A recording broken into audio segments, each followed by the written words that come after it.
والسلام الله عليكم يا جماعه الخير، نتمنى تكونوا بخير وعلى خير وصحه جيده.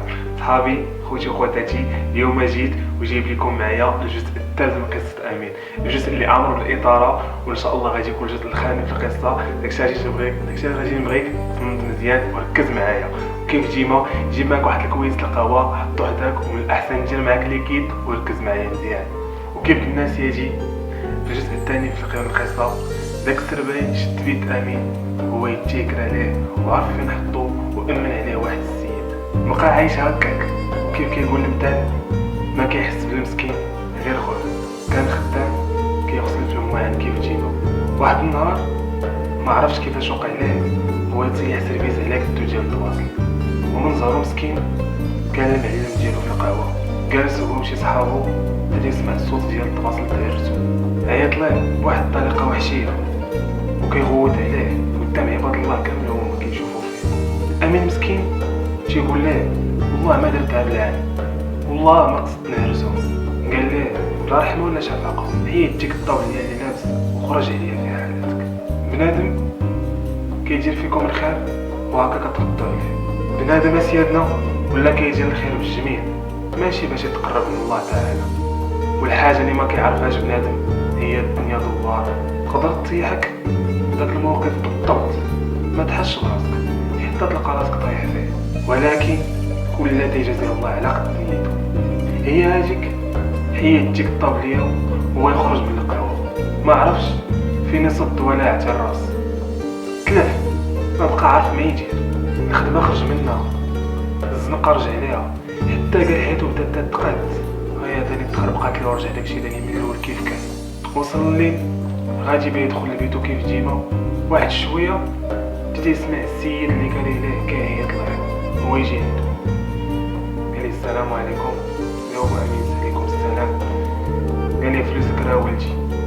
هو يجاوبو اليتيم قال لي راه ما بقيتش خدام، راه خرجت من ديك الخدمه. قال لي صبر عليا دابا نخلصك، انا غدا غادي نخرج نقلب على خدمه، راني ما بقيتش ديك القهوه باش قلت. ما عقلش عليه داك اللي قال ليه، قال ليه سير حتى تخدم واجي تسكن مرحبا بك.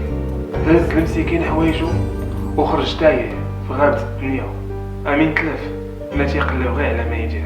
ايوا يا سيدنا دوزاتو القدره الالهيه من واحد الحي راقي عامر غير بالفيلات، هو يتلاقى مع واحد الكارديان خدام تماك، وهو يسولو قال ليه واش الله يجازيك بخير واش كاينه شي خدمه معاك.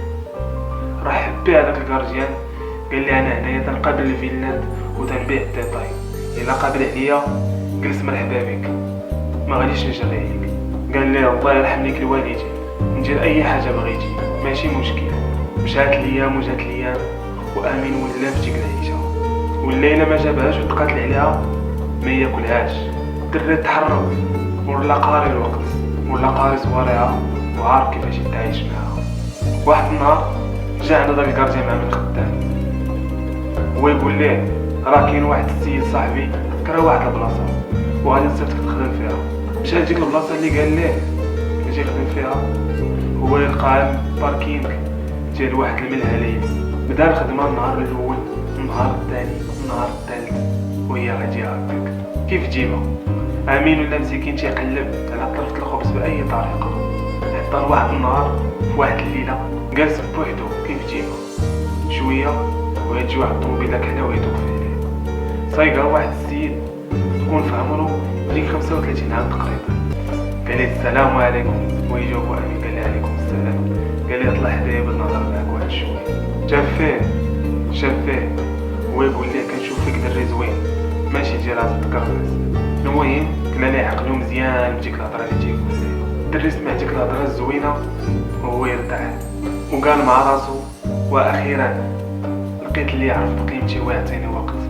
قال لي نعم شنو بغيتي؟ قال لي عندي ليك واحد الخدمه، خدمه صغيره ولا درتيها كيف خاصها تدار غادي نتهلا بك مزيان. سولو امين قال لي شنو هي الخدمه اللي غادي ندير؟ قال لي غادي نعطيك واحد الشقاره صغيره غادي تدخلها لداخل وغادي تسول على خالد وغادي تعطيها ليه من يديك ليديك، وإلا عطيتها هاد الامانه عاود خرج ورجع عندي. هي هاديك دار امين ديك الهضره اللي قال ليها السيد ودخل ديك الامانه وهو يرجع عنده. خونا ملي جاب امين راجع عنده ويديه خاوي، يعني وصل الامانه. عجبو الولد بزاف. ملي طلع عنده في الطوموبيل جبد 500 درهم وهو يعطيها ليه، قال لي ها هي تستاهلها. امين بديك الفرحه شد دوك الفلوس وهو ما متيقش راسو، ولا كيقول كيفاش وعلاش، واش هاد الفلوس كاملهم دياولي واخا ما درت والو، خدمه صغيره صورت فيها هاد الفلوس بزاف. قبل ما يمشي خونا في حالته سولو قال لي واش كتكون انت ديما هنايا؟ هو يجاوبو قال لي انا ديما كنكون هنايا، وإلا ما لقيتينيش هنا غتلقاني في الفيلات اللي منور. شاف فيه مزيان طول فيه الشوفه ويقول لي صافي يسير، منين نحتاج غادي نعاود نسول فيك. رجع امين لبلاصتو ما قد فرحه، كان ناوي جاي ليتيم بغى يصور غير باش يتعشى عشا ليله، تصدق جايب معاه بركه كثيره ما تعذبت فيها ما والو. ايوا عاود جا خونا عاود سول فيه وبقى خدام معاه، كل مره واش كيدير، مره هنا مره يوصل هاد السلعه، مره يمشي مع هاد الناس، مره يقتري غرض، المهم غادي خدام معاه مزيان. داكشي اللي تيقول ليه كيديرو. وكيف تنقولوا الفلوس اللي تيجيو بالزربه كيمشيو بالزربه، حيت ما كنكونوش عارفين بقيمتهم وما كتكونش مطروحه فيهم البركه. ايوا سيادنا امين داق الفلوس الباردين ولا اي حاجه بغاها ولا كيوصل لها بالزربه، حيت ولا كلشي موفر ليه، ولا في داك العالم هو ولا طاغي من كثرة ما حقد على البشر، ولا عدواني، واللي جا بغا يهضر معاه كيصحابو واش با يحقرو ولا با يأجيه. من طفل ملك حول طول الوقت الوحش اللي ما بقات في قلبه لا رحمه ولا شفقه، بقى غادي في ديك الطريق تقريبا شي 4 سنين هو غادي في داك الحال. فهاد المده اللي دازت عاش اليتيم في واحد العالم اللي الهلي وصلي ولا يدخل ليه شي واحد. في واحد الصباح بحال ديما امين فيق مع 12 جهه النهار. داك النهار كان مصمم بغى يسافر باي طريقه، جا هو يكري طوموبيل هو وثلاثه ديال الدراري صحابو، شدو الطريق بالليل وراكم عارفين الاجواء اللي غادي يكونوا في وسط ديك الطوموبيل. بقاو غاديين في الطريق ضاحكين ناشطين، شويه بداو تيتناقشوا على شي فلوس، كلمه مني كلمه منك، كلمه مني كلمه منك، بدا الطرح بيناتهم تيسخن. شويه ما عرفتش كيفاش وقع، واحد فيهم جبد الامين الميمه المرحومه الله يرحمها. امين في هذه اللحظه تاع الصبر وكيف قلت لكم ما كيرضاش وما كيبغيش لي يجيب ليه الميمه الله يرحمها، تخاصم معاه. شويه هو يدور صاحبهم اللي صايق سمعهم كثروا في اللغه وبداو تيغوتوا بزاف، دار بيت دخل بيناتهم خيط بيض. الدوره اللي دار كلشي وقع بالسربه، تيسمع واحد الصوت من مورا تيقول لي عندك الشجره. حاول يزكي الطوموبيل ولكن ما قدرش، تقلبات بهم الطوموبيل وقدر الله ما شاء فعل. امين سيدنا طاح في غيبوبه داو للسبيطار وبقى داخل في ديك الغيبوبه تقريبا شي 15 يوم وداخل فيها.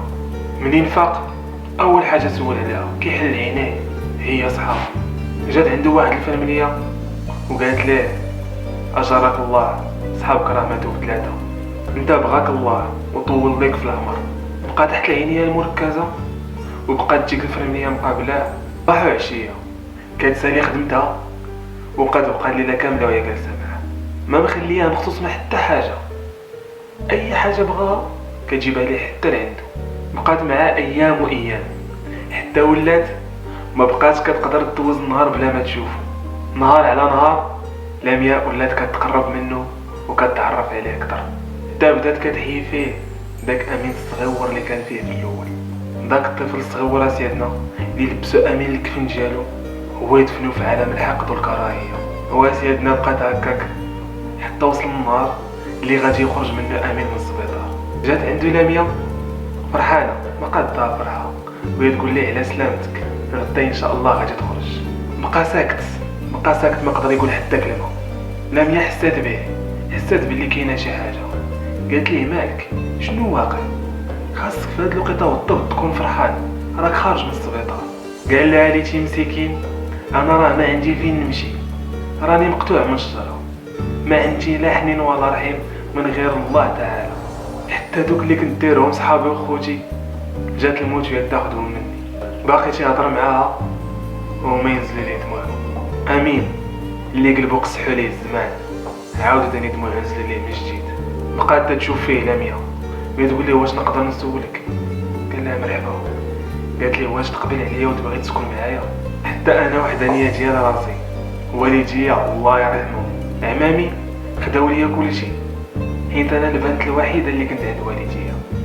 هزيت رحيلي وجيت للمدينه وما خليت فين خدمت، مرة نخدم هنا مرة نخدم هنا مرة نخدم هنا، تضربوا لي القنات ديالها بصح.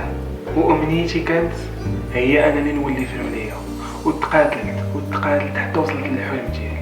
عارفه جديت الدبلوم ديالي ما قدتني فرحه، خدمت الحمد لله وتقاتلت ودرت داري، ودابا ولا كلشي عندي مزيان وكلشي ولا بخير وعلى خير. امين عجبو الحال بزاف وعاودت رجعت لي الضحكه للوجه منين سمعات بنت الناس كتهضر بهذه الطريقه وعرفها كتهضر من نيتها ومن قلبها. واخيرا سيادنا، اخيرا امين لقى البنت اللي تفهمو واللي تحس به. امين قبل ومقادها فرحه، قالت لي لميا عندي واحد الشرط غادي خصك ديرو قبل ما تدخل عندي للدار. امين جا الفضول ويقول لها شنو هو هذا الشرط؟ قولي انا كنسمع. قالت ليه شرطي الوحيد هو خاصنا نصيحوا العقد، حيت ما يمكنش وندخلوا للدار ونبقاو فيها بجوجنا بحال هكا.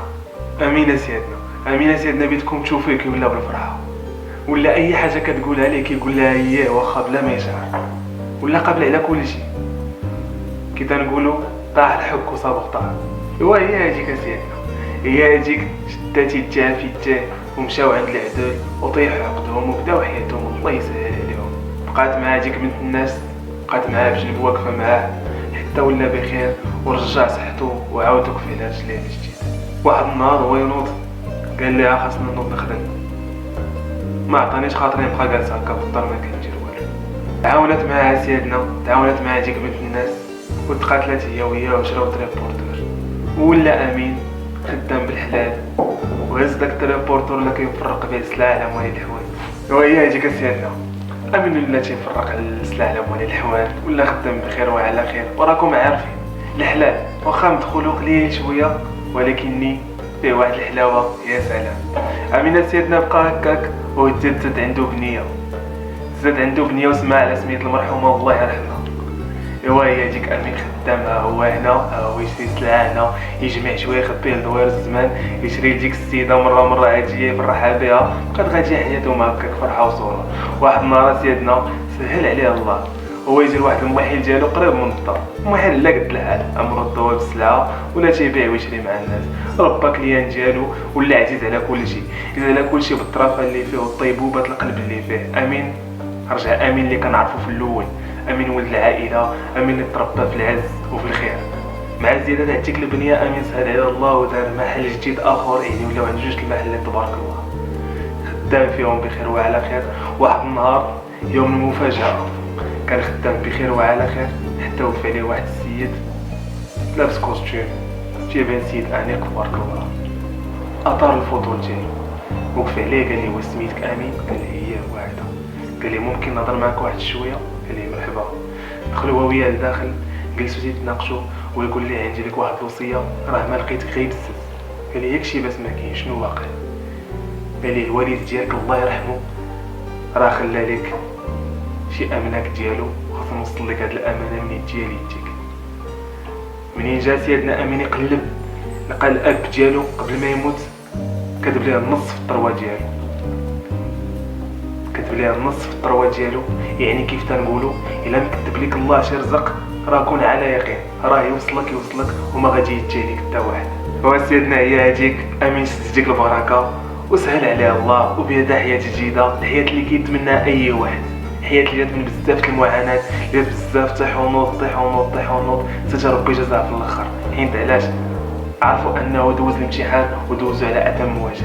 الفكره اللي بغينا نخرجوا بها سيدنا من هذه القصه كامله هي اشنا هي سيدي ربي عطاك واحد الابتلاء، كون على يقين ان بكثر ما كبرت الصعوبات هذاك الابتلاء عرف راه المكافاه بتكون كبيره ان شاء الله وبتكون اكثر من داكشي اللي تمنيتي. غير هو الحاجه المهمه هي تكون صبار وما عمرك ما تبقى الثقه في الله تعالى. ديما خلي يقينك كبير بالله تعالى وكون على يقين ان لكل صبور اجرا. وسيدنا نخليكم ونتمنى ان تكون هذه القصه عجبتكم وما نكونش ثقلت عليكم. وكيف ديما اللي عجبته هذه القصه يخلي ليا كومونتير ويدير معاه واحد الجيم لهذا الفيديو. وما تنساوش الناس اللي باقي ما دخلوش عندي لاشين يخليو واحد الابوني، وراه بكم نتوما باش ان شاء الله غادي نطلعوا لاشين، وانتم اللي كتدعموني، وان شاء الله غادي نكون عند حسن ظنكم، ونتلاقاو في رمضان ان شاء الله مع قصص جديده، مع تسجيلات جديده، ونتمنى لكم فرجه ممتعه. السلام عليكم.